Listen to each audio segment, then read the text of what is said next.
Hello, welcome to study classes. So यहाँ पे आप लोगों को क्लास 10 एनसीईआरटी मैथ्स के सारे सॉल्यूशन मिल जाएंगे एंड अदर सब्जेक्ट के नोट्स भी आप लोगों को अवेलेबल करवाया जाता है। तो अगर आप लोगों ने चैनल को सब्सक्राइब नहीं किया है तो जल्द से जल्द सब्सक्राइब कीजिए ताकि एग्जाम के अपडेट्स आप लोगों को मिलते रहे।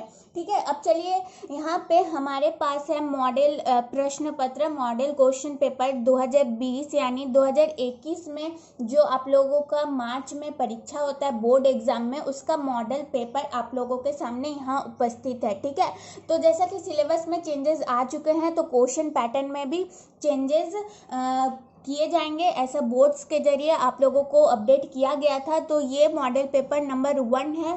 तो टोटल यहाँ पे आप लोगों को बोर्ड्स के जरिए टोटल यहाँ पे 3 सेट्स अवेलेबल करवाए जाते हैं। ठीक है, सो ये सेट नंबर 1 है। यहाँ पे मैं आप लोगों को क्वेश्चन पैटर्न समझाने वाली हूँ कि कौन सा क्वेश्चन नंबर 1 में जैसा कि आप लोग क्वेश्चन देख पा रहे हैं तो ये कौन से एक्सरसाइज है, इसका कौन सा क्वेश्चन नंबर था बुक में, ये सब बताने वाली हूँ। यानी इस वीडियो में पूरे क्वेश्चन पैटर्न के ऊपर बातचीत होने वाला है और उसको मैं सॉल्व भी करके दिखाने वाली हूँ। यहाँ पे टोटल आप लोगों को 6 पेजेस दिखने को मिल जाएंगे। ठीक है, 6 पेजेस यहाँ पे अवेलेबल है। टोटल आप लोगों का कितना क्वेश्चन बनता है, 30 क्वेश्चन आप लोगों का बनता है। ठीक है, लास्ट 30 क्वेश्चन है यहाँ पे आप लोगों का। तो देखिए 30 क्वेश्चन को ही मैं सॉल्व करके बताने वाली हूँ, तो आप लोग थोड़ा धीरज रखिए और वीडियो के एंड तक बने रहिए। कुछ भी प्रॉब्लम होता है तो कमेंट बॉक्स में कमेंट कर सकते हैं। चलिए अब आगे बढ़ते हैं क्वेश्चन नंबर 1 की तरफ। तो यहाँ पे आप लोगों को खंड ए दिख रहा होगा, खंड ए। तो खंड ए जो है ये यहाँ पे लिखा हुआ है कि 1 से 10 तक प्रत्येक एक अंक का है। यानी ये जो 1 से लेके 10 तक आप लोगों का रहेगा वो ऑब्जेक्टिव क्वेश्चन रहेगा जो कि 1 मार्क्स के लिए पूछा जाएगा। ठीक है, तो अब पहले भी बोर्ड में हमारा जो था वो 1 से 10 ऑब्जेक्टिव क्वेश्चन भी पूछा जाता था, तो इसमें चेंजेस नहीं किए गए हैं। लेकिन यहाँ पे क्वेश्चन पैटर्न मतलब एक्सरसाइज से जो जिस एक्सरसाइज से पूछे जाते हैं उसमें थोड़ा बदलाव देखने को मिलेगा। तो जैसा कि क्वेश्चन नंबर 1 है, क्वेश्चन नंबर 1 में कहा गया है कि परिमेय संख्या 35/50 के दशमलव प्रशांत शांत है या अशांत आवृत्ति, ये हमें क्या करना है, बताना है। ठीक है, जूम कर लेती हूँ मैं। तो ये जो क्वेश्चन है क्वेश्चन नंबर 1, ये एक्सरसाइज 1 जहाँ तक मुझे याद है 1.4 क्वेश्चन नंबर 1 से लिया गया है। तो आप लोगों को क्या करना है, एक्सरसाइज 1.4 का जो क्वेश्चन नंबर 1 है उसको अच्छे से रिवीजन कर लेना है। ठीक है, तो मैं क्वेश्चन नंबर 1 को यहाँ पे सॉल्व करके बताती हूँ। 35/50 को हमें दशमलव प्रशांत शांत है या अशांत बताना है। तो क्या करते हैं हम लोग, इसके लिए हम लोग यहाँ पे जो हर है उसका लॉसा निकालते हैं। लॉसा निकाल लेंगे 50, तो क्या हो जाएगा यहाँ पे 2, 25 और यहाँ पे हो जाएगा 5। तो इस 50 को हम लोग क्या लिख सकते हैं, 2 × 5 का स्क्वायर, 2 × 5 का स्क्वायर। यानी ये जो है ये शांत आवृत्ति का है, शांत आवृत्ति का है। ठीक है, शांत आवृत्ति का है। ये बन गया क्वेश्चन नंबर 1। अब चलिए क्वेश्चन नंबर 2 देखते हैं। क्वेश्चन नंबर 2 में पूछा गया है कि किसी बहुपद px के लिए y बराबर px का ग्राफ नीचे आकृति में दिया गया है। यहाँ पे एक आकृति आप लोगों के सामने उपलब्ध है।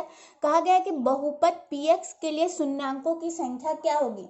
ये जो क्वेश्चन नंबर 2 है, क्वेश्चन नंबर 2 एक्सरसाइज 2.1 से क्वेश्चन नंबर 1 से लिया गया है।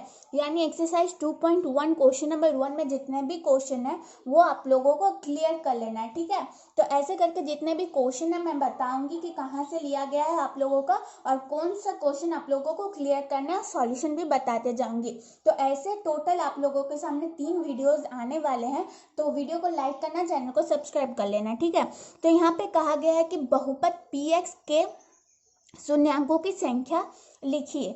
तो शून्यांकों की संख्या कितनी होगी, ये जो तीसरा आप लोगों को रेखा दिख रही है ना, ऐसे ये जो तीसरी रेखा दिख रही है ये हम देखते हैं कि x1 और x वाली रेखा को कितनी बार प्रतिच्छेद करती है। तो पहली बार यहाँ, दूसरी बार यहाँ, तीसरी बार यहाँ, तो चौथी बार यहाँ।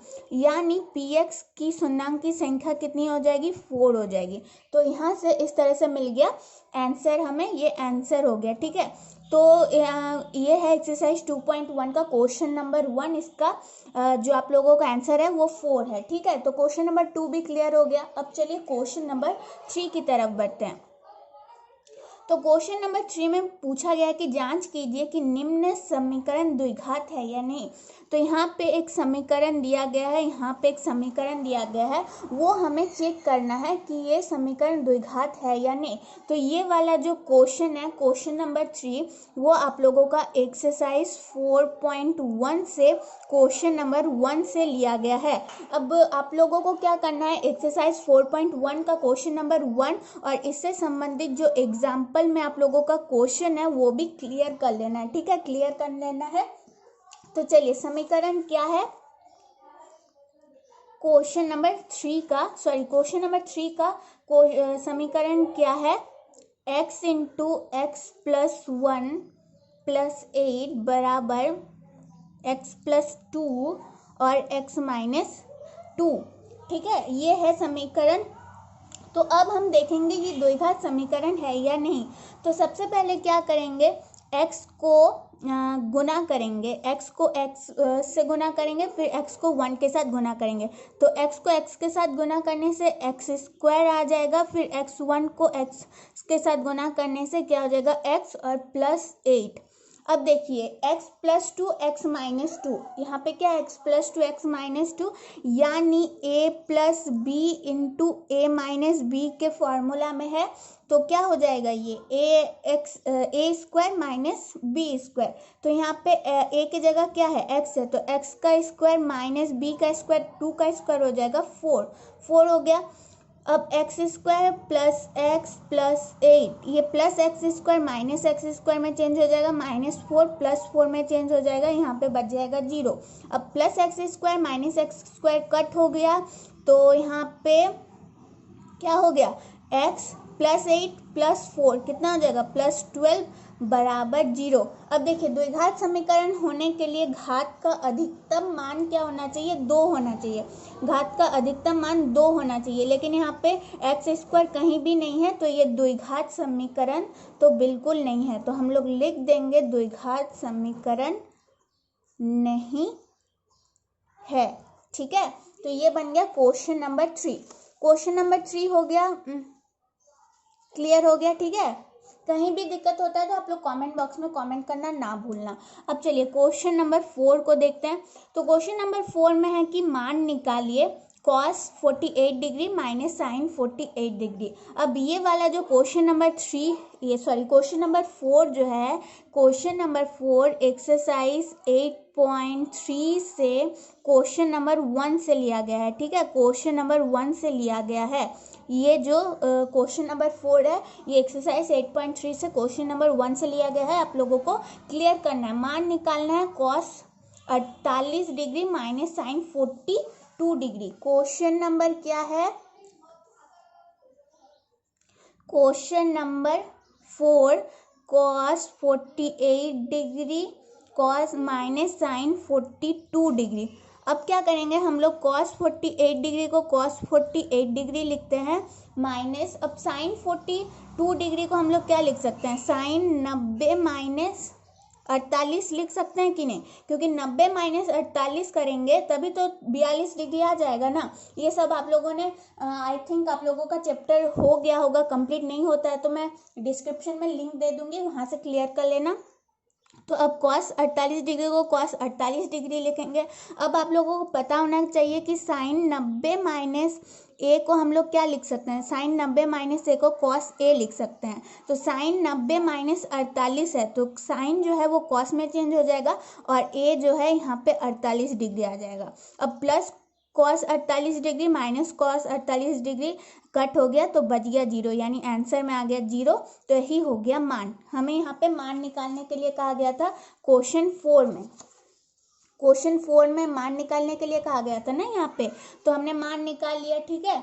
अब चलिए अब क्वेश्चन नंबर 5 की बात कर लेते हैं। क्वेश्चन नंबर 5, तो क्वेश्चन नंबर 5 में है कि समांतर श्रेणी -1 के लिए प्रथम पद तथा सार्वअंतर लिखिए। तो ये आप लोगों को पता है कि समांतर श्रेणी से लिया गया है। समांतर श्रेणी आप लोगों का कौन से अध्याय में है? तो चैप्टर 5 में है।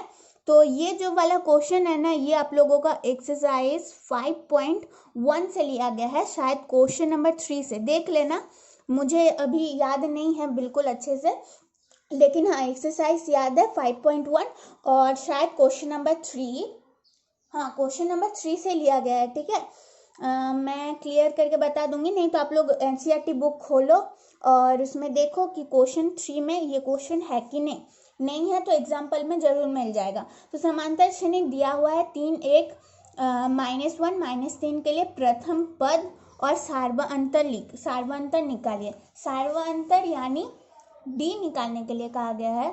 तो क्वेश्चन नंबर 5 में है 3 1 -1 और -3। अब प्रथम पद तो देखिए यहाँ पे निकल चुका है ए। प्रथम पद तो आप लोगों को पता होगा ए। 1 जो है वो A2 है, -1 A3 है और -3 जो है वो चौथा पद है। तो प्रथम पद यानी A1 बराबर 3 तो निकल चुका। अब हमें क्या निकालना है? अब हमें निकालना है सार्वअंतर निकालना है। सार्वअंतर कैसे निकाल सकते हैं हम लोग? सार्वअंतर निकालने के लिए A2 से A1 को अगर माइनस किया जाए, A2 क्या है? 1 है और 1 है और A3 है -3 है। तो यहाँ पे कितना निकल गया? -2 निकल गया, यानी सार्वअंतर जो है वो -2 है। ठीक है, -2 है, हो गया। अब क्वेश्चन नंबर 5 भी क्लियर हो गया। अब चलिए क्वेश्चन नंबर 6 की तरफ आगे बढ़ते हैं। तो ये आप लोगों को देख लेना है, यहाँ पे जितना भी एक्सरसाइज का मैंने नाम लिखा है वो सब क्लियर करते जाना है आप लोगों को। क्वेश्चन नंबर 6 है कि बताइए कि आकृति में, क्वेश्चन नंबर 6 ये है ना। क्वेश्चन नंबर 6, डी व्यास वाले अर्धवृत्त का क्षेत्रफल लिखिए। डी व्यास वाले, व्यास क्या है? डी है। देखिए व्यास क्या है? क्वेश्चन नंबर 6, ठीक है, व्यास क्या है? डी है। तो आर बराबर क्या हो जाएगा? आर बराबर हो जाता है D/2। अब क्या कहा गया था? अर्धवृत्त का क्षेत्रफल ना। तो अर्धवृत्त का क्षेत्रफल क्या हो जाएगा? अर्धवृत्त, अब वृत्त का क्षेत्रफल क्या होता है? वृत्त का क्षेत्रफल होता है πr²। तो r क्या है? D/2 है, तो D/2 यानी r यानी स्क्वायर। अब अर्धवृत्त हो गया तो इसका आधा कर देंगे 2, तो ये हो गया अर्धवृत्त का क्षेत्रफल। ठीक है, अर्धवृत्त का क्षेत्रफल। तो ये क्वेश्चन 6 भी क्लियर हो जाता है आप लोगों का। तो इस तरीके से यहाँ जितने भी ऑब्जेक्टिव क्वेश्चन है आप लोगों का सब मैंने क्लियर कर दिया है। अब बात कर लेंगे हम लोग आगे वाले क्वेश्चंस के ऊपर। अब चलिए यहाँ पे आगे क्वेश्चन है आप लोगों का।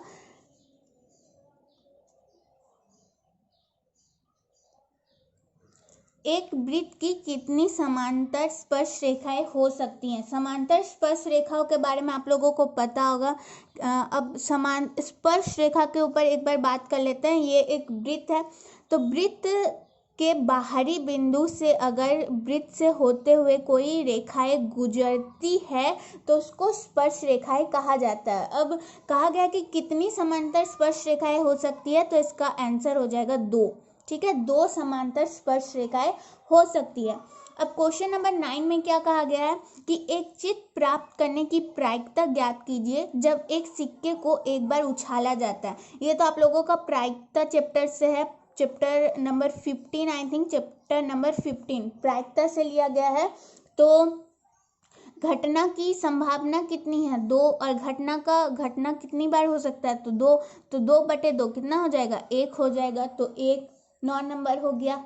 अब 10 नंबर में पूछा गया है कि वर्ग अंतराल की निम्न सीमाओं एवं समचयी बारंबारता के बीच खींचे गए आलेख को किस प्रकार का त्वरण कहते हैं? तो किस प्रकार का त्वरण कहते हैं? कम प्रकार का तोरण कहा जाता है। ठीक है, क्वेश्चन नंबर 10 तक जो था वो 1 नंबर यानी ऑब्जेक्टिव क्वेश्चन के ऊपर था।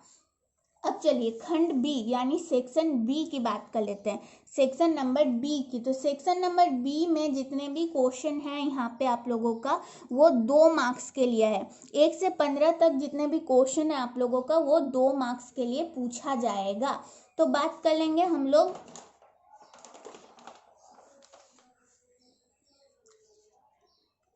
तो क्वेश्चन नंबर 11 में है कि अभाज्य गुणनखंड विधि द्वारा 26 और 91 का एलसीएम ज्ञात कीजिए। तो ये वाला जो क्वेश्चन है ना आप लोगों का क्वेश्चन नंबर 11, ये एक्सरसाइज 1.2 का क्वेश्चन नंबर 2 से लिया जाने वाला क्वेश्चन है, ये क्वेश्चन नंबर 11। तो क्वेश्चन नंबर 11 देख लेते हैं। तो क्वेश्चन नंबर 11 में कहा गया है कि 26 और 91 का क्या निकालना है, हमें एलसीएम निकालना है अभाज्य गुणनखंड विधि द्वारा। तो यहाँ पे 26 को अगर 2 से डिवाइड करते हैं तो 13 हो जाएगा, 91 को 7 से डिवाइड करते हैं तो यहाँ पे 13 हो जाएगा। तो हम लोग 26 को क्या लिख सकते हैं, 2 × 13 और 91 को लिख सकते हैं 7 × 13। तो 13 क्या हो गया, 13 यहाँ पे क्या हो गया, मैच हो गया, यानी HCF जो है हमारा निकल चुका है 13। लेकिन हमें निकालना क्या है, एलसीएम निकालना है। तो एलसीएम में कौन कौन सी संख्या अभाज्य गुणनखंड विधि के द्वारा कौन कौन सी संख्या बच गई, 2 और 7 बच गई। तो 2, 7 और HCF को हमें गुना करना पड़ता है, 2, 7, 13। 2, 7, 13 को गुना करेंगे तो 182। तो एलसीएम निकल गया 182। ये क्वेश्चन नंबर 11 का था जो कि है 2 नंबर के लिए। तो 2 नंबर अगर आप लोग ये वाला क्वेश्चन क्लियर कर लेते हैं तो 2 नंबर आपका पक्का है। ठीक है, अब चलिए बहुपद, यहाँ पे क्वेश्चन नंबर 12, बहुपद px को gx से भाग ज्ञात कीजिए तथा भागफल एवं शेषफल लिखिए। भागफल और शेषफल लिखना है हमें। इस समीकरण को px को हमें px को हमें gx से भागा देना है, px को gx से भागा देना है। तो ये वाला जो क्वेश्चन है ना, क्वेश्चन नंबर 12 आप लोगों का एक्सरसाइज 2.3 का क्वेश्चन नंबर 1 से लिया जाने वाला क्वेश्चन है, क्वेश्चन नंबर 12। तो आप लोगों को क्या करना है, जितना भी क्वेश्चन मैं बता रही हूँ कहाँ से लिया गया है और कौन से क्वेश्चन से लिया गया है, तो आप लोग एक जगह नोट करते जाइए, नोट कीजिएगा तो आप लोगों को रिवीजन करने में कोई दिक्कत नहीं होगी। ठीक है ना, तो चलिए 1 मिनट। तो क्वेश्चन नंबर 12 में कहा गया है gx जो है 2 - x² है, 2 - x²। इसको सबसे पहले हम लोग स्टैंडर्ड फॉर्म में लिखेंगे तो क्या हो जाएगा, -x² + 2। तो यहाँ पे gx जो है ये हो गया -x² + 2 और यहाँ पे px है x⁴ -5x + 6, यही है। ठीक है, तो देखिए सबसे पहले अब हम लोग देखेंगे कि इसका सबसे प्रथम पद क्या है। तो -x² में ऐसा क्या गुना करेंगे जिससे x⁴ आ जाए। तो अगर -x² में -x² को ही गुना किया जाए तो यहाँ पे प्लस x⁴ आ जाएगा। ठीक है, फिर दूसरे विधि में दूसरे पार्ट में क्या करना है कि +2 में -x² को गुना करना है। तो क्या आ जाएगा, +2 में -x² को गुना करेंगे तो -2x²। इसको यहाँ लिखते हैं -2x²। तो चिन्ह में परिवर्तन होगा, प्लस है तो माइनस हो गया, माइनस है तो ये प्लस हो गया। ठीक है, तो +x⁴ -x⁴ कट हो गया, तो +2x² को यहाँ लिख देते हैं, -5x और +6 हो गया। अब क्या करेंगे, -x² में ऐसा क्या गुना करेंगे जिससे कि +2x² आ जाए।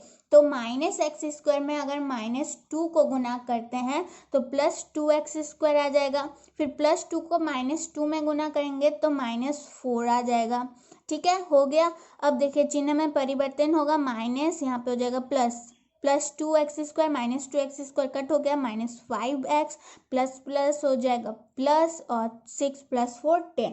अब ये तो आगे बढ़ेगा नहीं क्योंकि -x² से ये जो प्रथम पद है ये छोटा आ गया है -5x। तो भागफल क्या हो गया -x² -2 और शेषफल हो गया -5x + 10। तो क्वेश्चन नंबर 12 भी यहाँ पे क्लियर हो जाता है। अब देखिए क्वेश्चन नंबर 13 की बारी। क्वेश्चन नंबर 13 में कहा गया है कि मान लीजिए त्रिभुज ए बी सी समांतर है त्रिभुज डी ई एफ और उनके क्षेत्रफल क्रमशः 64 सेंटीमीटर स्क्वायर तथा 120 सेंटीमीटर स्क्वायर है तथा बी सी 11.2 सेंटीमीटर स्क्वायर है। तो ई एफ ज्ञात कीजिए। ठीक है, ई एफ हमें ज्ञात करना है। तो ये दोनों जो त्रिभुज है वो समांतर है। इसमें यहाँ पे 64 सेंटीमीटर स्क्वायर इसका क्षेत्रफल भी हमें दिया हुआ है। ये चैप्टर आप लोगों का चैप्टर नंबर 6 से त्रिभुज से ट्रायंगल से लिया गया है। ठीक है, ट्रायंगल से लिया गया है। तो ये आप लोगों को देख लेना है। मैं यहाँ पे सॉल्व करती हूँ। क्या कहा गया है मैं एक बार पढ़ लेती हूँ दोबारा। तो मान लीजिए त्रिभुज ए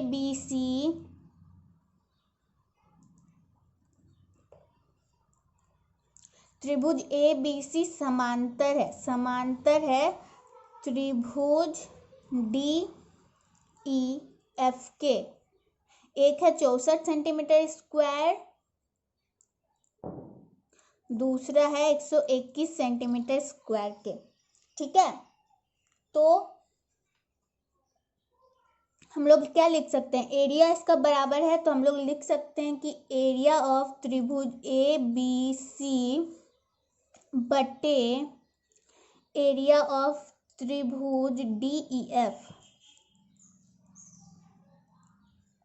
तो इसका हो जाएगा BC² बटे EF²। ठीक है, EF²। तो BC² को हम लोग लिखते हैं BC² और EF²। अब एरिया ऑफ ABC कितना है 64 है और एरिया ऑफ DEF कितना है 121 है। ठीक है, हो गया।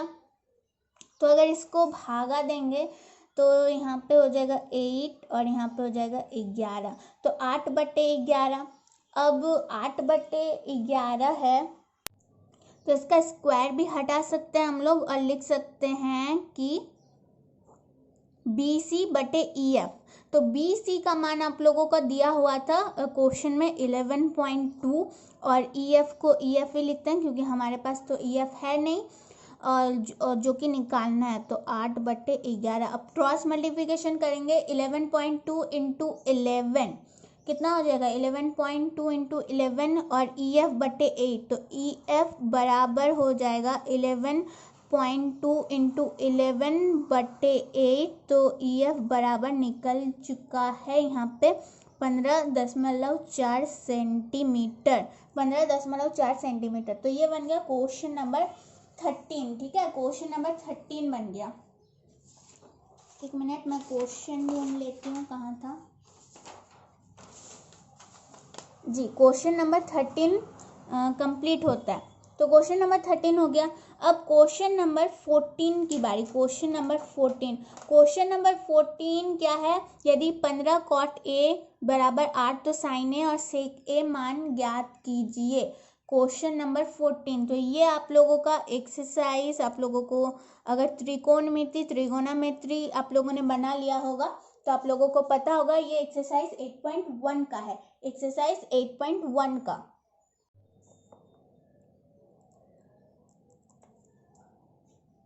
क्या है, क्वेश्चन नंबर 14 में 15 cot A।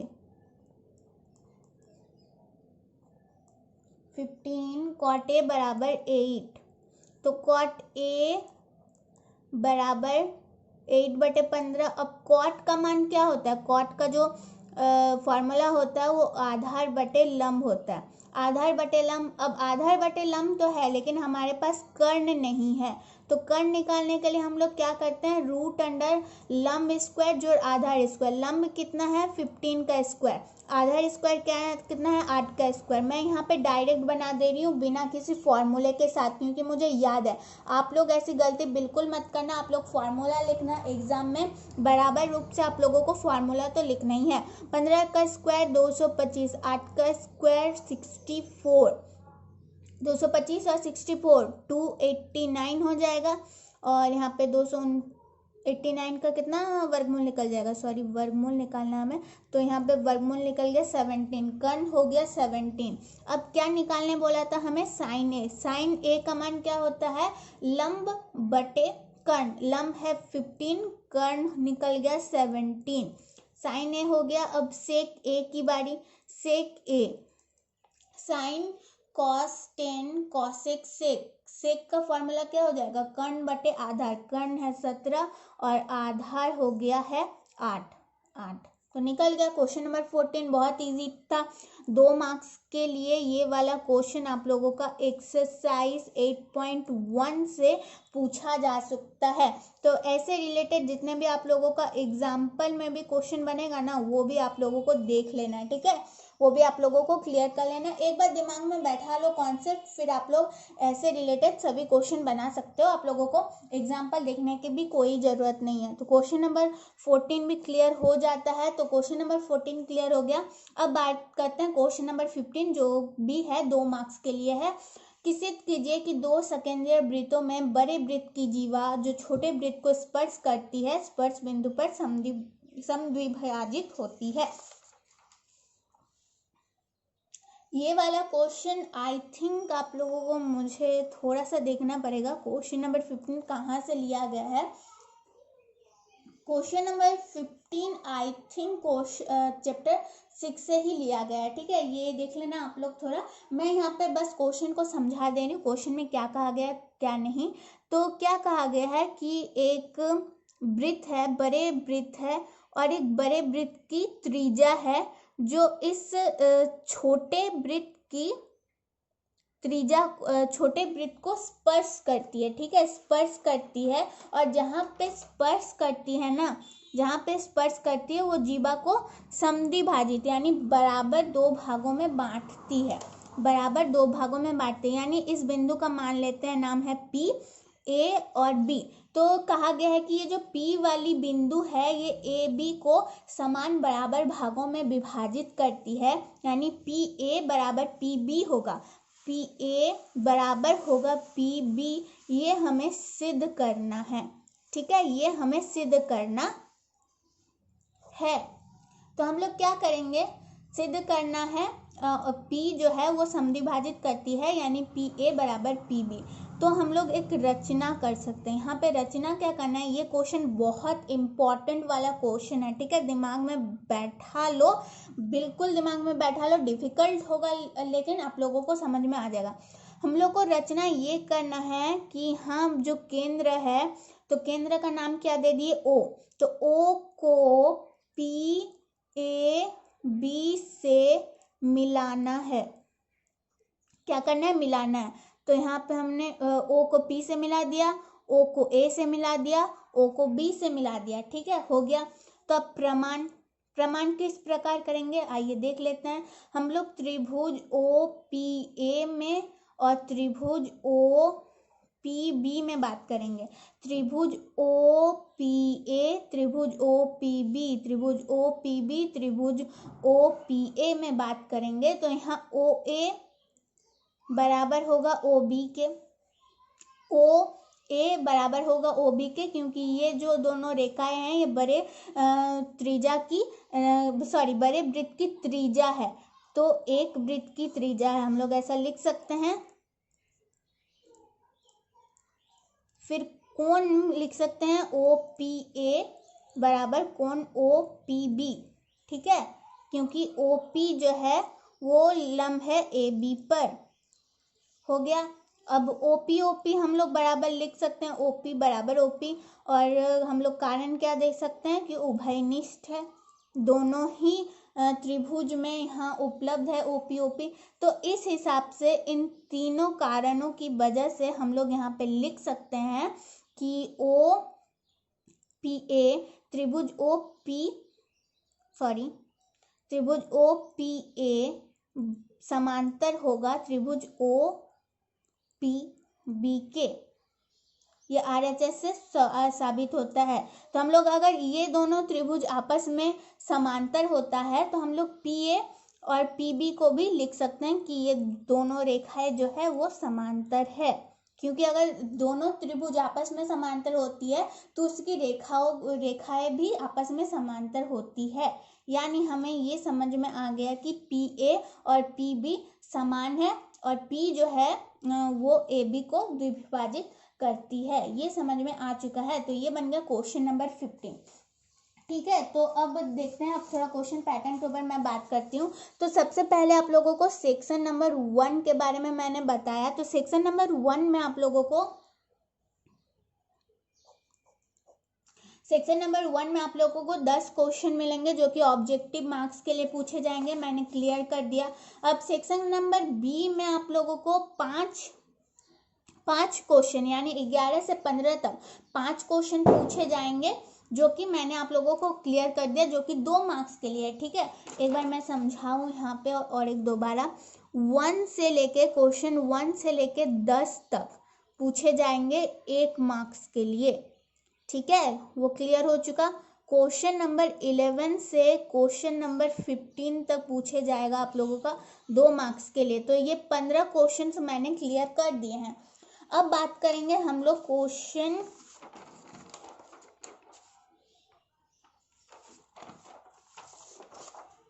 यहाँ पे देखिए, यहाँ पे आप लोगों का सेक्शन नंबर सी से आप लोगों का 16 से 25 क्वेश्चन देखने को मिलेगा, जो कि 3 अंक के लिए पूछा जाता है।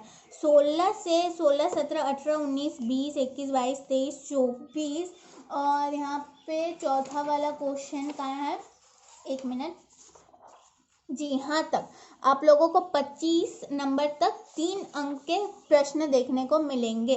लेकिन 5 जो यहाँ पे आप लोगों का 6 मार्क्स का क्वेश्चन बनता है, जो कि 26, 27, 28, 29 और 30, 1 मिनट, यहाँ पे 30 नंबर का, यानी 26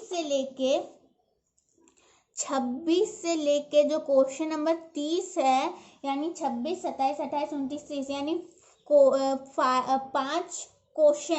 5 क्वेश्चन आप लोगों का 6 मार्क्स के लिए बनेगा। यानी आप लोगों को यहाँ से टोटल 30 मार्क्स का क्वेश्चन बनता है इस सेक्शन में, सेक्शन नंबर 4 में। ठीक है, सेक्शन नंबर 4 में। तो सबसे पहले सेक्शन नंबर 4 एक बार क्लियर कर लेते हैं, फिर सेक्शन नंबर 3 में चलेंगे। ठीक है, तो यहाँ पे सेक्शन नंबर डी यानी सेक्शन नंबर 4 को एक बार क्लियर कर लेंगे हम लोग। तो सेक्शन नंबर 4 का पहला क्वेश्चन ये है कि द्विघात समीकरण 3x² - 4√3 इंटू एक्स प्लस 4 बराबर 0 का विविक्तकर ज्ञात कीजिए एवं मूलों की प्रकृति ज्ञात कीजिए। यदि मूलों का अस्तित्व हो तो उन्हें ज्ञात कीजिए। 1 मिनट देख लेने दीजिए मुझे ये क्वेश्चन कहाँ से लिया गया है। क्वेश्चन नंबर 26 है ना। तो क्वेश्चन नंबर 26 आप लोगों का एक्सरसाइज 4.4 का क्वेश्चन नंबर 1 से लिया गया है।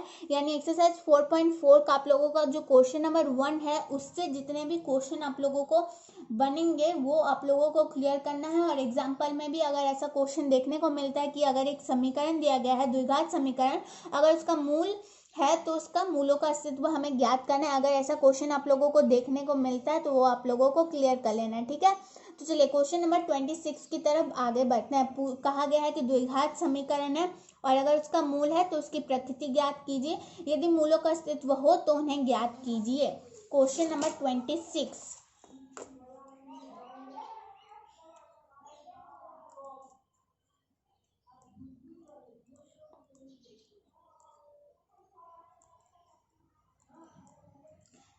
ठीक है, तो देखिए, अब पूछा गया है कि इसका मूल है या नहीं। अगर मूल है तो हमें वो ज्ञात करना है। तो अगर मूल हमें कैसे, किस प्रकार से ज्ञात होता है कि अगर d का मान निकले तो हमें पता होता है कि इसका मूल होगा। अब d का मान अगर 0 निकला तो दोनों मूल जो होगा समान होगा। दोनों, एक बार मैं रिवीजन भी करवा दूं, दोनों मूल समान होगा। ठीक है, समान होगा। इसका डिस्क्रिप्शन में आप लोगों ने लिंक देख लेना, अगर आप लोगों ने चैप्टर नहीं पढ़ा है तो डिस्क्रिप्शन में लिंक दे दूंगी, क्योंकि ये वाला चैप्टर मैं बहुत दिन पहले ही कंप्लीट करवा चुकी हूँ। डी अगर 0 निकलेगा तो दोनों मूल सेम होगा। ठीक है, अब और डी अगर क्या होगा, बड़ा होगा 0 से, तो अस्तित्व होगा, अस्तित्व होगा। ठीक है, अस्तित्व होगा।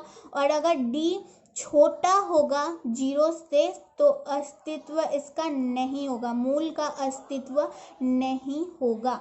और डी का फॉर्मूला क्या होता है? डी का फॉर्मूला होता है b² - 4ac। यहाँ पे a 3 हो गया, b -4√3 हो गया और c +4 हो गया। ठीक है, तो अब हम लोग सबसे पहले d निकालेंगे, b² - 4ac। तो b² - 4√3 का स्क्वायर -4 इंटू a कितना है, 3 है, और c कितना है, 4 है। तो -4√3 का स्क्वायर क्या हो जाएगा, 48 हो जाएगा। 4 इंटू 3 इंटू 4 कितना हो जाएगा, 48 हो जाएगा। तो यहाँ पे क्या हो गया, 0 हो गया। तो मैंने क्या कहा था, d अगर 0 से बड़ा हो तो अस्तित्व होगा, और बराबर हो तो भी उसका अस्तित्व होगा, यानी मूल का अस्तित्व होगा। अब क्वेश्चन में कहा गया था कि मूलों की प्रकृति ज्ञात कीजिए। यदि मूलों का अस्तित्व हो तो उन्हें ज्ञात कीजिए, मूलों का अस्तित्व हो तो उन्हें ज्ञात कीजिए। अब मैंने क्या कहा था आप लोगों को कि d अगर 0 होता है तो दोनों मूल समान होगा। तो हम लोगों को यहाँ 2 बार मूल निकालने की कोई ज़रूरत नहीं है, एक बार मूल निकालेंगे तो ही काम निकल जाएगा। तो मूल का सूत्र क्या होता है, -b ± √d बटे 2a। 2a हो गया, तो -b, तो -b कितना है, -4√3। तो यहाँ पे माइनस है और -b का मान फिर से -4√3 है।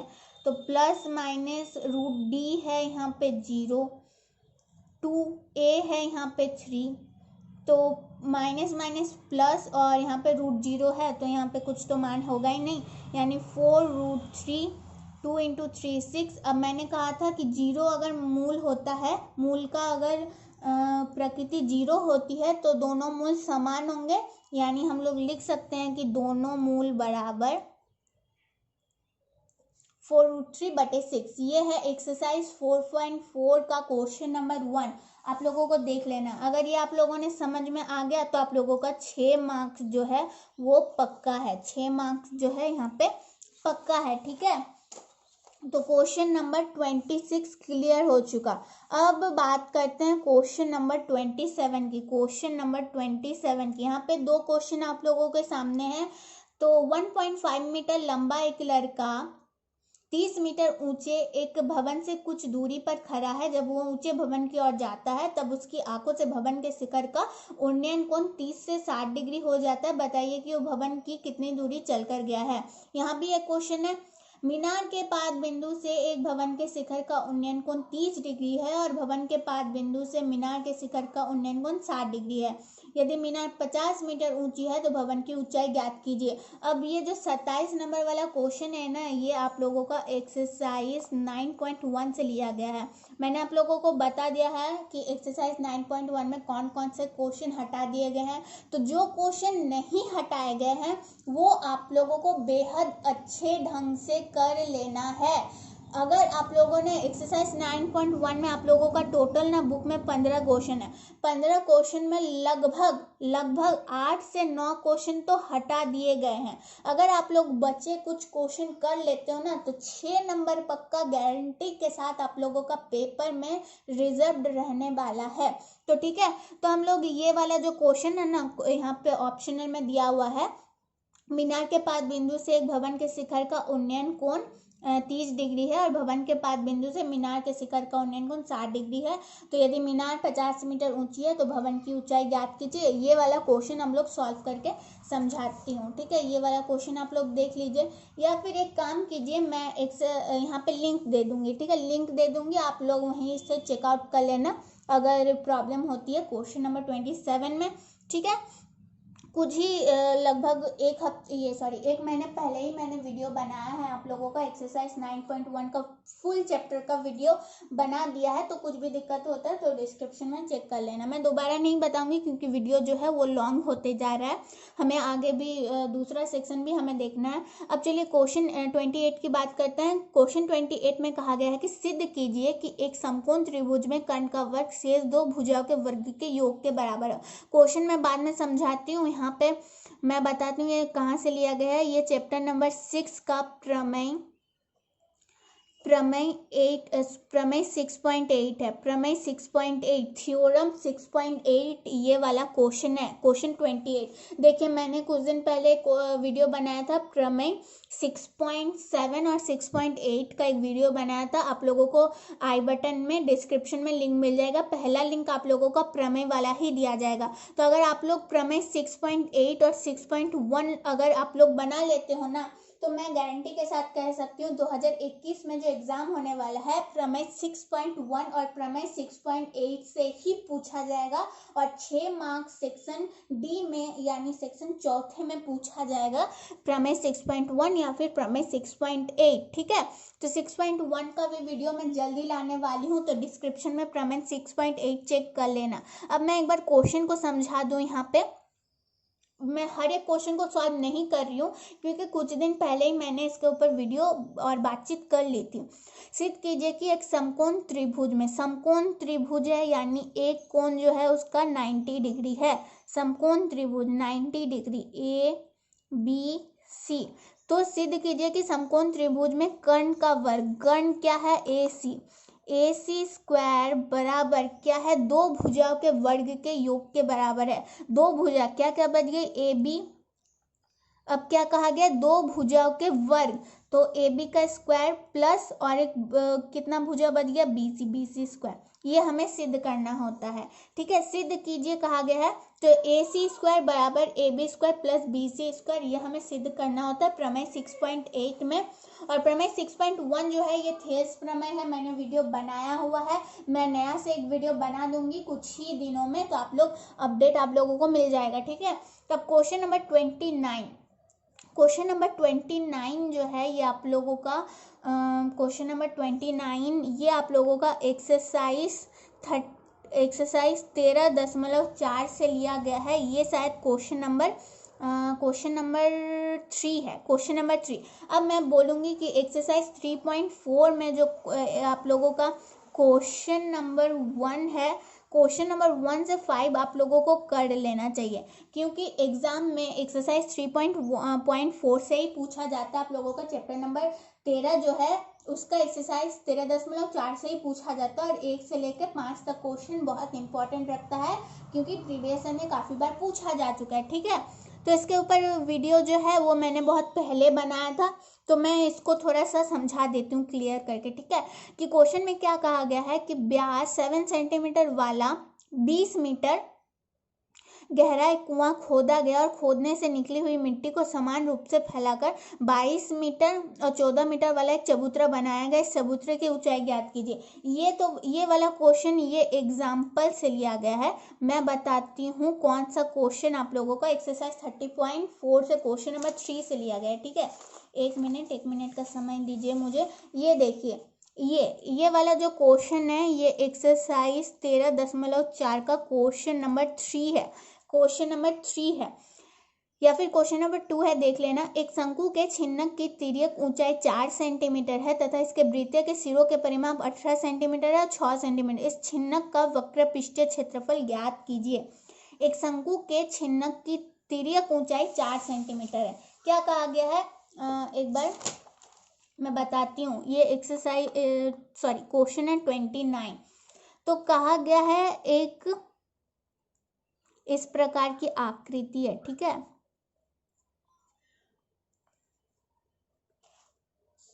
एक शंकु है, इसकी तिर्यक ऊंचाई इस ऊंचाई को कहा जाता है, तिर्यक ऊंचाई को L से हम लोग सूचित करते हैं, L से सूचित करते हैं। अब कहा गया है कि इसके वृत्तियों के सिरों के परिमाप 18 सेंटीमीटर है, यानी ये वाला जो परिमाप है इसका, ये वाला परिमाप ये 18 सेंटीमीटर है और 6 सेंटीमीटर, ये छोटा वाला का 6 सेंटीमीटर होगा। परिमाप की बात कर रहे हैं, ठीक है। तो परिमाप हम लोग किसी वृत्त का परिमाप निकालने के लिए हम लोग किस फॉर्मूले का यूज करते हैं, 2πr, और ये भी परिमाप पे है तो 2πr। अब इसको हम लोग मान लेते हैं r1 और इसको मान लेते हैं r2, ठीक है, r2। तो कहा गया है कि वक्र पृष्ठीय क्षेत्रफल ज्ञात कीजिए। वक्र पृष्ठीय क्षेत्रफल का फॉर्मूला होता है पाई एल और pi L into R1 plus R2। अब हमारे पास L तो है लेकिन R1 और R2 नहीं है, तो क्या करेंगे हम R1 और R2 निकालने के लिए हम लोग कर सकते हैं कि बड़े वृत्तीय सिरों का परिमाप, बड़े वृत्तीय सिरों का परिमाप कितना है, हमें क्वेश्चन में कहा गया था कि बड़े वृत्तीय सिरों का परिमाप है 18 सेंटीमीटर। अब परिमाप निकालने के लिए हम लोग क्या करते हैं, 2πr, R1 लिख लेते हैं यहाँ पे, तो 18 सेंटीमीटर यानी पाई R1 बराबर हो गया है 9 सेंटीमीटर, ठीक है। इस तरह से हम लोग का यहाँ पे 9 सेंटीमीटर हो गया। अब छोटे वृत्तीय सिरों का परिमाप कितना लिख सकते हैं हम लोग, यहाँ पे क्वेश्चन में दिया गया था कि 6 सेंटीमीटर है, 6 सेंटीमीटर है। अब 2π इसको R2 मान लेते हैं, तो 6 सेंटीमीटर यानी पाई R2 बराबर हो गया 3 सेंटीमीटर, 3 सेंटीमीटर हो गया। अब वक्र पृष्ठीय क्षेत्रफल क्या होता है, क्षेत्रफल बराबर होता है पाई L into R1 plus R2। अब हमारे पास यहाँ पे R1 और R2 तो नहीं है, एक मिनट रुक जाइए, R1 और R2 नहीं है, तो हम लोग क्या करेंगे, हम लोग इसको गुना कर लेते हैं। पाई L R1 को गुना करेंगे तो पाई L R1 plus pi L R2 गुना करेंगे तो पाई L R2। अब हम लोग इसको क्या लिख सकते हैं, अब हम लोग इसको लिख सकते हैं पाई L R1 को पाई R1 L लिख सकते हैं और यहाँ पे पाई R2L लिख सकते हैं। अब पाई R1 कितना है, 9 है, और L हमारे पास तिर्यक ऊंचाई था 9 इंटू 4, तिर्यक ऊंचाई था 9, और पाई R2 कितना था, पाई R2 हमारे पास 3 सेंटीमीटर था, तो 3 इंटू L कितना था 4, तो 9 इंटू 4 हो जाएगा 36 और 3 इंटू 4 हो जाएगा 12, तो 36 प्लस 12 48 सेंटीमीटर स्क्वायर। तो यहाँ पे हमारे पास क्वेश्चन नंबर 29 का आंसर निकल के आ जाता है 48 सेंटीमीटर स्क्वायर। ये एक्सरसाइज है 13.4 का क्वेश्चन नंबर 3, 6 मार्क्स के लिए, ठीक है, 6 मार्क्स के लिए। तो ये भी क्लियर हो जाता है आप लोगों का।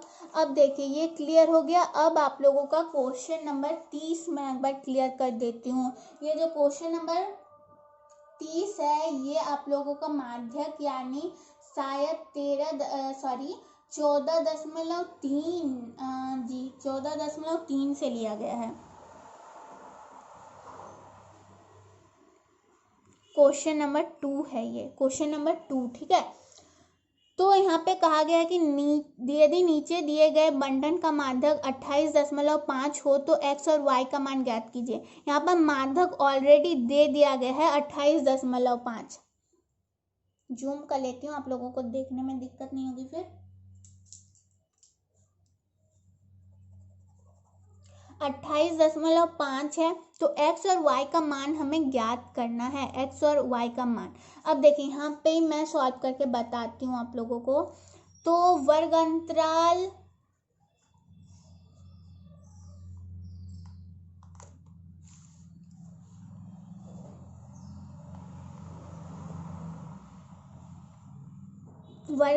लिखना है, फिर बारंबारता लिखना है, फिर संचयी बारंबारता लिखना है, ठीक है, संचयी बारंबारता।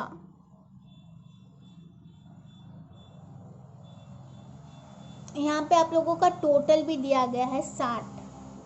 तो देखिए वर्गांतराल 0 से 10, 10 से 20, 20 से 30, 30 से 40, 40 से 50 और 50 से 60 है। अब बारंबारता है 5x, 20, 15, y और 5, और यहाँ पे योग आप लोगों का 60 दिया हुआ है।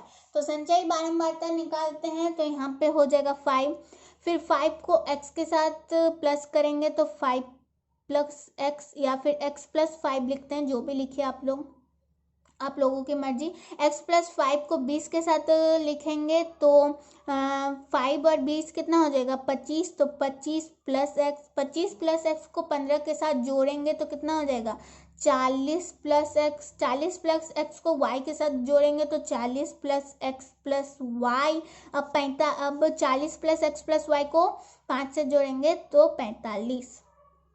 अब देखिए संचयी बारंबारता यहाँ पे जितना संख्या आनी चाहिए वो योग के बराबर होनी चाहिए। तो योग के बराबर क्यों नहीं है, क्योंकि हमें पता है कि x और y का मान हमें पता नहीं है, जो कि हमें निकालना है। ठीक है, निकालना है। तो माध्यक, अब आप लोगों को पता होगा कि n क्या होता है, योग होता है। तो n बराबर हम लोग 60 है, कितना है 60, तो n बराबर 2 हमें निकालना होता है, तो 2, तो हम लोग ये n बराबर अभी 30 निकाल के रखते हैं, ये आप लोगों को बाद में समझ में आ जाएगा। तो यहाँ पे 45 प्लस x प्लस y जो कि 60 के बराबर होनी चाहिए।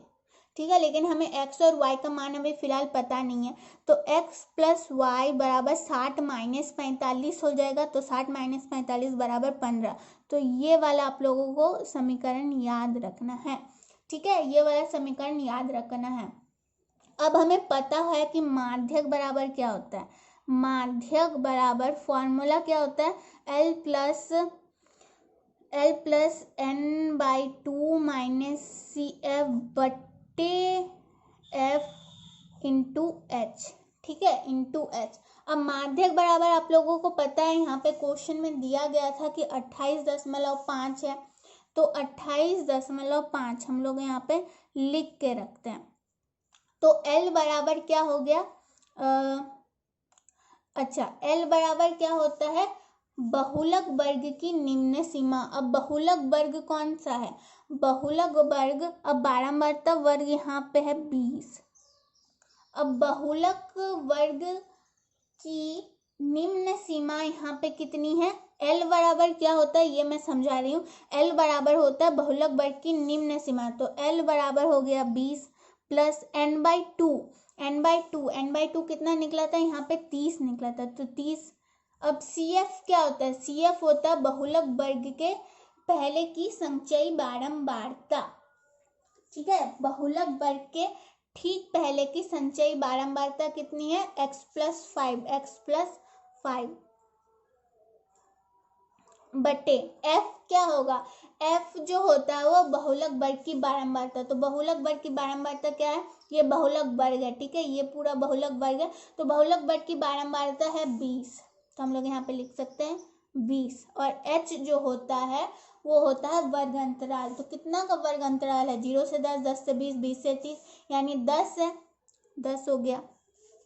तो 28.5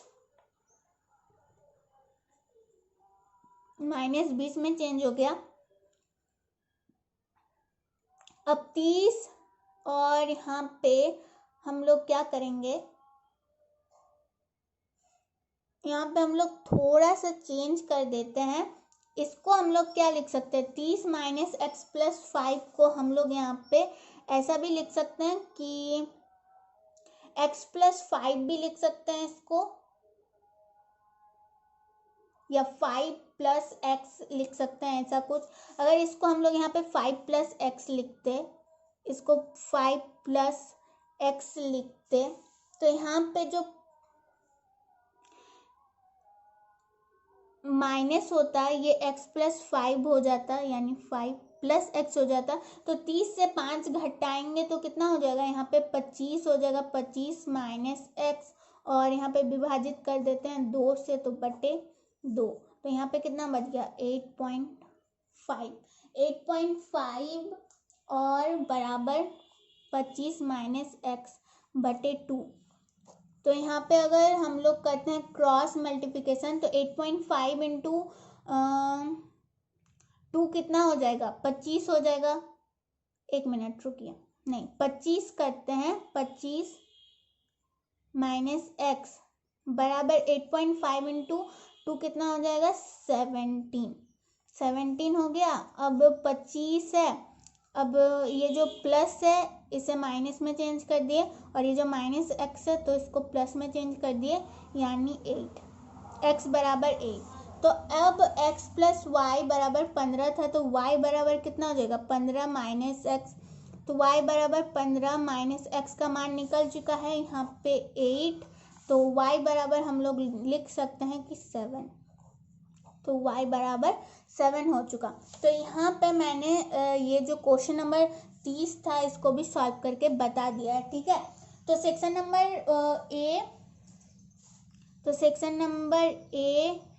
नंबर बी और सेक्शन नंबर डी कवर हो गया। अब सेक्शन नंबर सी की बात कर लेते हैं एक बार। सेक्शन नंबर सी कहाँ से है, क्वेश्चन नंबर 16 से है ना, क्वेश्चन नंबर 16 से।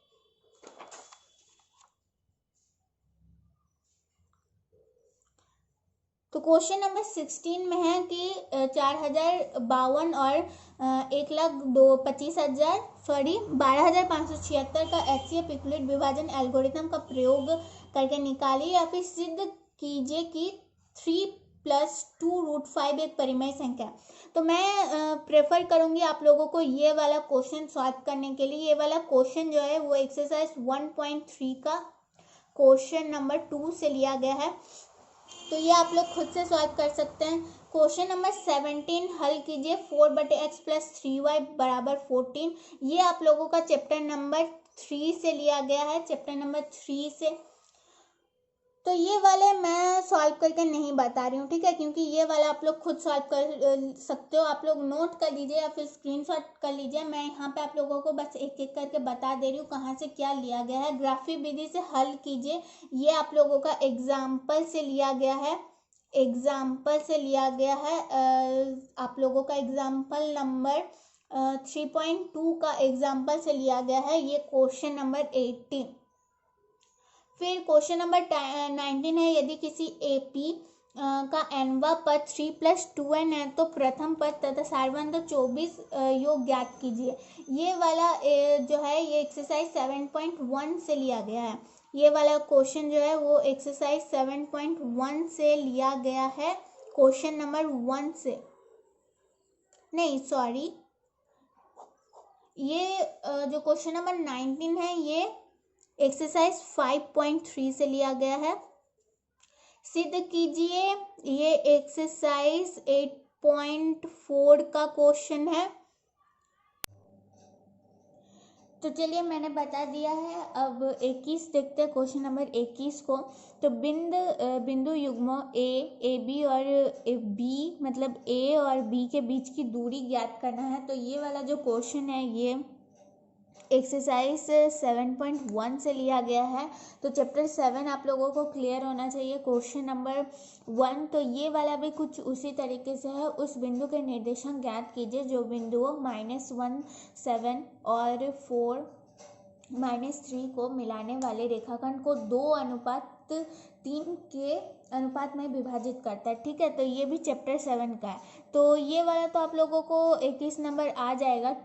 22 नंबर जो है मैं थोड़ा यहाँ पे आप लोगों को सॉल्व करके बताती हूँ। तो क्या कहा गया है यहाँ पे, 2:3 में विभाजित करना है जो बिंदु -1 और 7 और 4 -3 को मिलाने वाला रेखाखंड है, ठीक है।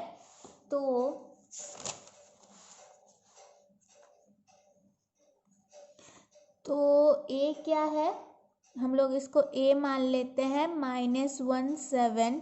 तो ये हो गया x1 y1, और जो दूसरी बिंदु थी वो थी 4 और -3, इसको मान लेते हैं x2 और y2। अब mn का अनुपात कितना था, 2:3, ठीक है, 2:3 था। एक मिनट जूम कर लेती हूँ मैं। ठीक है। तो हमें यहाँ पे क्या निकालना है, 2:3 में विभाजित करना है, यानी x और y का मान निकालना है। ठीक है, अब कैसे निकालेंगे, तो x बराबर क्या हो जाता है, x बराबर हो जाता है mx2, यानी m into x2 plus 9x1 बटे m प्लस n। ठीक है, तो m कितना है, m है 2 गुना x2 हो जाएगा 4 प्लस यहाँ पे हो जाएगा 3 इंटू x1 है -1 को ब्रैकेट में लिखते हैं m प्लस n, यानी 2 इंटू 3। ठीक है, 2 इंटू 3 हो गया, तो 4 इंटू टू कितना हो जाएगा 8, 3 इंटू -1 कितना हो जाएगा -3, फिर -3 को प्लस के साथ गुना करेंगे तो -3, और 2 प्लस 3 कितना हो जाएगा 5, तो यहाँ पे 5/5 यानी हो गया 1। ठीक है, 1 आ गया आंसर, x का मान आ गया 1। अब y का फॉर्मूला क्या होता है, फॉर्मूलाज आपको देखिए याद रखने पड़ेंगे। ठीक है, फॉर्मूलाज याद रखेंगे तो आपका काम आसानी से बन जाएगा, फिर तो कुछ है ही नहीं। m प्लस n, ठीक है, m प्लस n, तो m कितना है, m है 2, y2 कितना है, y2 है -3, तो -3 प्लस n है 3 और y1 है 7। अब m प्लस n 2 प्लस 3 कितना आता है, तो 5, इसको हम लोग डायरेक्ट लिख सकते हैं। अब 2 इंटू -3 कितना हो जाएगा -6, प्लस 3 इंटू 7 कितना हो जाएगा, 3 इंटू 7 हो जाएगा 21/5, तो यहाँ पे कितना हो गया 15/5 यानी 3। तो y का मान निकल गया 3 और x का मान निकल गया 1। तो ये बन गया क्वेश्चन नंबर कितना मैंने आप लोगों को बताया, तो क्वेश्चन नंबर 22, यानी 3 मार्क्स के लिए जो क्वेश्चन है आप लोगों के सामने था वो वाला। ठीक है, हो गया। अब चलिए नेक्स्ट क्वेश्चन की तरफ आगे बढ़ते हैं। तो क्वेश्चन नंबर 22 जो है वो मैंने समझा दिया। अब क्वेश्चन नंबर 23, 5 सेंटीमीटर, 6 सेंटीमीटर और 7 सेंटीमीटर भुजा वाला एक त्रिभुज की रचना कीजिए और फिर एक अन्य त्रिभुज की रचना कीजिए जिसके भुजाएं दिए गए त्रिभुज की संगत भुजाओं की 7/5 गुनी हो। तो ये आप लोगों का एक्सरसाइज है, एक्सरसाइज 11.1 का ये क्वेश्चन नंबर 1 है, यानी 11.1 का आप लोगों का जो फुल एक्सरसाइज है वो क्लियर कर लेना है, आप लोगों को बिल्कुल दिमाग में बैठा लेना फुल एक्सरसाइज। ठीक है, एक्सरसाइज 11.1 का क्वेश्चन नंबर 1 से ये प्रश्न पूछा गया है। आई थिंक आप लोगों का उस एक्सरसाइज में 7 क्वेश्चन है, तो वो क्लियर कर लेना है। मैं यहाँ पे ज्योमेट्री तो नहीं बताने वाली थी, क्यों, ठीक है। और यहाँ पे और एक ऑप्शनल में दिया गया था कि 10 सेंटीमीटर त्रिज्या का एक वृत्त खींचिए, इसके किसी बनाए गए व्यास पर केंद्र से 7 सेंटीमीटर दूरी पर स्थित 2 बिंदु P और Q लीजिए, इन दोनों से वृत्त पर स्पर्श रेखा एक खींचिए। तो ये जो है ये एक्सरसाइज 11.2 से लिया गया है, तो ये ज्योमेट्री वाला चैप्टर से लिया गया है आप लोगों का। तो चलिए अब क्वेश्चन नंबर 24 की तरफ आगे बढ़ते हैं। तो हरप्रीत 2 भिन्न भिन्न सिक्कों को एक साथ उछालती है, इसकी क्या प्रायिकता है कि वो कम से कम एक जीत प्राप्त करेगी। तो ये वाला तो प्रायिकता चैप्टर से लिया गया है, चैप्टर नंबर 15 प्रायिकता आप लोग क्लियर कर लेना, नहीं तो मैं करवा दूंगी कुछ दिनों में। अब जो आप लोगों का सेक्शन नंबर सी था जो 3 मार्क्स के लिए पूछा जाता था, ये उसका लास्ट वाला क्वेश्चन है। ठीक है, कहा गया कि त्रिज्या 15 सेंटीमीटर। अच्छा, सबसे पहले मैं ये कह दूं कि ये वाला जो है ये अच्छा एक बार क्वेश्चन पढ़ लेती हूँ तब समझ में आएगा मुझे कि त्रिज्या 15 सेंटीमीटर वाले वृत्त का एक चाप केंद्र 60 कोण अंतरित करता है। चाप की लंबाई एक चाप द्वारा गया त्रिज्याखंड का क्षेत्रफल। देखिए 2 क्वेश्चन यहाँ पे है, तो ये जो क्वेश्चन है ये एक्सरसाइज 12.2 से लिया गया है। ठीक है, 12.2 से लिया गया है, और ये वाला एक्सरसाइज तो 12.3 से लिया गया है। तो देखो ये लास्ट वाला क्वेश्चन 25 वाला क्वेश्चन जो है, क्वेश्चन नंबर 25 लास्ट है, ये 3 मार्क्स के लिए सेक्शन नंबर सी में। तो ये वाला जो क्वेश्चन है, त्रिज्या 15 सेंटीमीटर वाले वृत्त का एक चाप केंद्र पर 60 डिग्री का कोण अंतरित करती है। चाप की लंबाई एवं चाप द्वारा बनाया गया त्रिज्याखंड का क्षेत्रफल, पाई का मान यहाँ पे 3.14 लेने के लिए कहा गया है। तो ये जो क्वेश्चन है ना, ये एक्सरसाइज 12.2 से लिया गया है, ठीक है। 25 नंबर क्वेश्चन, इसमें और एक क्वेश्चन दिया गया है अथवा और में, यानी आप ये क्वेश्चन बनाइए या फिर ये क्वेश्चन बनाइए, आपके ऊपर डिपेंड करता है। तो यहाँ पे कहा गया कि आकृति में एक OABC केंद्र 0 और त्रिज्या 3.5 सेंटीमीटर वाला एक वृत्त का चतुर्थांश है। यदि OD 2 सेंटीमीटर है तो छायांकित भाग का क्षेत्रफल ज्ञात कीजिए। यहाँ हमें छायांकित भाग का क्षेत्रफल निकालना है। देखिए ये एक त्रिज्याखंड है, त्रिज्याखंड है कि नहीं, त्रिज्याखंड मानिए या फिर चतुर्थांश मानिए, ये आपके ऊपर है। तो यहाँ पे जो कोण बनेगा वो 90 डिग्री का बनेगा। आप चतुर्थांश का क्षेत्रफल का फॉर्मूला लगाइए या फिर क्या कीजिए, आप त्रिज्याखंड का क्षेत्रफल का फॉर्मूला लगाइए। आपका आंसर सेम आने वाला है। तो इसके ऊपर थोड़ा सा डिस्कस कर लेते हैं, ठीक है। तो 25 नंबर में छायांकित भाग का क्षेत्रफल हम लोग कैसे निकाल सकते हैं। पहले तो इस त्रिज्याखंड का क्षेत्रफल निकालेंगे, फिर इस त्रिभुज के क्षेत्रफल को माइनस कर देंगे, तो हमारा ये छायांकित भाग का क्षेत्रफल निकल जाएगा। लिखेंगे हम लोग छायांकित भाग का क्षेत्रफल निकालने के लिए क्या करेंगे, हम लोग त्रिज्याखंड का क्षेत्रफल निकालेंगे। त्रिज्याखंड का क्षेत्रफल माइनस, त्रिज्याखंड का क्षेत्रफल माइनस क्या हो जाएगा, त्रिभुज का क्षेत्रफल, त्रिभुज का क्षेत्रफल। तो त्रिज्याखंड का क्षेत्रफल बराबर क्या होता है, θ/360 πr²। आप लोगों को मैं बार बार कह रही हूँ, फॉर्मूला याद रखना चाहिए। त्रिभुज का क्षेत्रफल क्या होता है, 1/2 इंटू आधार गुना ऊंचाई, ठीक है।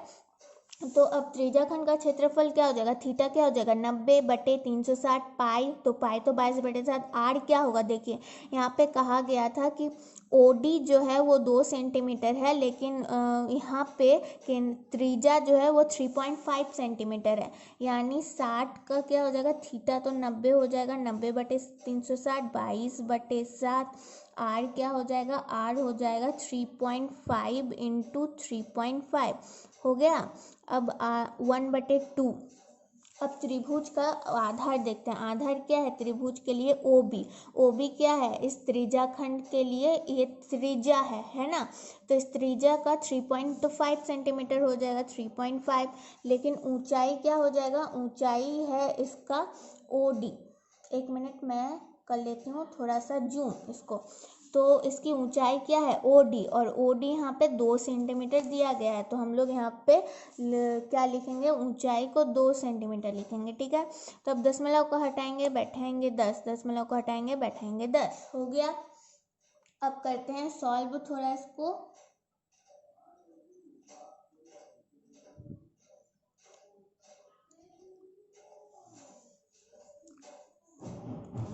तो देखिए 90, तो 90 4 9 36, तो ये 4 से डिवाइड हो गया। अब 5 से डिवाइड करेंगे, 5 7 35, 5 दूनी 10, 5 7 35, 5 दूनी 10, 2 को 11। तो यहाँ पे और कुछ तो डिवाइड होगा नहीं, ये 7 7 डिवाइड कर सकते हैं हम लोग। तो 11 इंटू 7 कितना हो गया 77, और 4 इंटू 2 कितना हो गया, 4 इंटू 2 हो जाएगा 8। यहाँ पे सॉरी माइनस होगा यहाँ पे, और माइनस हो गया तो 3.5 है ना यहाँ पे, तो 3.5 माइनस, अब 3.5 इंटू 2 कितना हो जाएगा, यहाँ पे हो जाएगा 7 हो जाएगा ना, 3.5 इंटू 2/2। अब हम लोग ले सकते हैं इसका लॉस और निकाल सकते हैं। तो यहाँ पे हो जाएगा 8, तो यहाँ पे तो 77 ही होएगा। अब 8 इंटू भागा देंगे 8 को 2 से, तो 4 इंटू 4 हो जाएगा 28, तो यहाँ हो गया 49/8 सेंटीमीटर स्क्वायर। तो यहाँ पे मैंने आप लोगों को जो है सब क्लियर कर दिया है, सारा क्वेश्चंस, पूरा क्वेश्चन पैटर्न ही आप लोगों के सामने सॉल्व हो चुका है देखते देखते। तो वीडियो अच्छी लगे तो लाइक करना ना भूलना। ये पहला सेट था, यहाँ पे और भी सेट आने वाले हैं क्लास 10th का प्रश्न संख्या का। तो यहाँ पे आप लोगों को लिमिटेशन 3 घंटे की होती है। हाँ, मतलब पूरा पेपर जो है आप लोगों को 3 घंटे में कंप्लीट करना होता है। 100 मार्क्स का ही पूछा जाएगा और मैंने पूरा बता दिया है। सेक्शन नंबर ए में ऑब्जेक्टिव क्वेश्चन रहेगा 1 से 10 तक, और फिर सेक्शन नंबर बी में 5 क्वेश्चन रहेगा 2 मार्क्स के लिए। फिर सेक्शन नंबर सी में 16 से 26 10 क्वेश्चन रहेगा 3 मार्क्स के लिए, और 6 क्वेश्चन रहेगा 6 मार्क्स के लिए। ठीक है, तो देखिए एक बार यहाँ पे 6 मार्क्स वाला जो क्वेश्चन है ना, वो मैं बताना चाहती हूँ। तो देखिए सबसे पहला 6 मार्क्स के लिए कौन कौन क्वेश्चन था। एक्सरसाइज 4.4 से क्वेश्चन नंबर 1 क्लियर करके रखना है आप लोगों को। एक्सरसाइज 9.1 में जितने भी क्वेश्चन नहीं हटाए गए हैं सब क्लियर करके रखना है आप लोगों को। प्रमेय 6.8 और 6.1 पे ज़्यादा बिल्कुल ध्यान देना है, क्योंकि 6.8 और 6.1 प्रमेय को छोड़कर बाकी सब प्रमेय हटा दिए गए हैं। तो हो गया कंप्लीट 26, 27, 28 क्वेश्चन कंप्लीट। अब ये जो क्वेश्चन नंबर 29 है, ये जो क्वेश्चन है ये ज़्यादातर एक्सरसाइज 3.4 से पूछा जाता है, जो कि क्वेश्चन 1 से 5 तक में ही पूछा जाता है। फिर यहाँ पे एक मिनट फिर यहाँ पे 6 मार्क्स के लिए और एक क्वेश्चन पूछा जाता है माध्यक या बहुलक निकालने के लिए, जो कि आप लोगों का चैप्टर नंबर 14 में है। तो चैप्टर नंबर ये क्वेश्चन पूछा गया था चैप्टर नंबर एक्सरसाइज नंबर 14.3 से। मैंने यहाँ पे सॉल्व करके बता दिया। तो कुछ भी दिक्कत होता है तो कमेंट बॉक्स में कमेंट करना, वीडियो को लाइक करना, अपने दोस्तों के साथ शेयर करना। आज के लिए बस इतना ही।